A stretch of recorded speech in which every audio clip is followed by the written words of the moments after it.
Halo, nama saya Vincentia Helvinces Arya Kandil, NIM 311190066, Program Studi Ekonomi Pembangunan, Universitas Katolik Widya Mandira Kupang.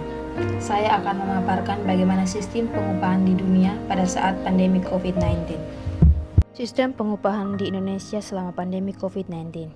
Sistem upah merupakan kebijakan dan strategi yang menentukan kompensasi yang diterima pekerja. Upah adalah hak yang diterima dalam bentuk uang sebagai imbalan terhadap jasa pekerja yang telah dilakukan. Setiap pekerja atau karyawan mempunyai hak untuk menerima upah sesuai kesepakatan dan beban pekerjaan. Jadi, besaran upah yang diberikan perusahaan kepada pekerja tergantung dari jasa atau nilai barang yang diberikan.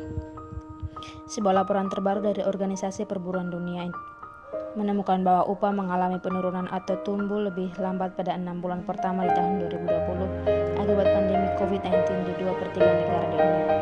Krisis ini akan menimbulkan penurunan upah yang masif dan mengakibatkan upah perempuan dan pekerja berpenghasilan rendah secara disproporsional terdampak oleh krisis. Terlebih lagi, kendati rata-rata upah di sepertiga negara yang memberikan datanya meningkat, ini banyak disebabkan besarnya jumlah pekerja berpenghasilan rendah yang kehilangan pekerjaan. Dengan demikian, upah rata-rata meningkat karena para pekerja ini tidak lagi dimasukkan dalam data penerima upah. Pertumbuhan yang tidak setara akibat krisis COVID-19 akan mewariskan kemiskinan dan ketidakstabilan sosial dan ekonomi yang akan menghancurkan. Strategi pemulihan kita harus berfokus pada manusia.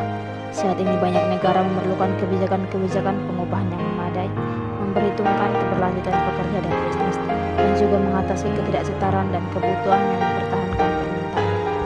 Laporan terbaru Organisasi Perburuan Dunia juga memaparkan analisis mengenai sistem pengupahan minimum yang bisa memainkan peran penting dalam proses pemulihan yang berkelanjutan dan setara.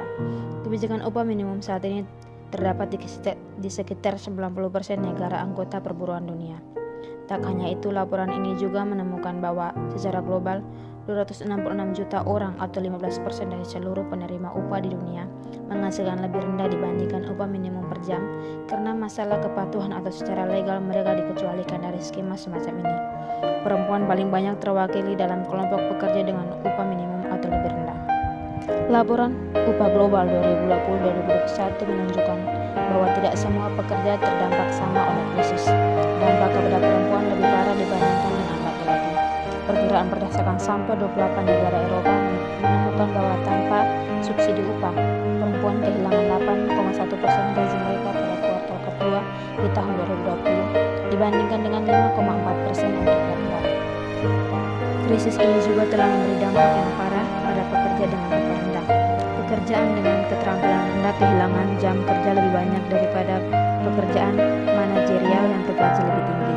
Dengan penggunaan data dari 28 negara Eropa, laporan ini menunjukkan bahwa tanpa subsidi sementara 50% pekerja dengan bayaran terendah kehilangan sekitar 17,3% gaji mereka.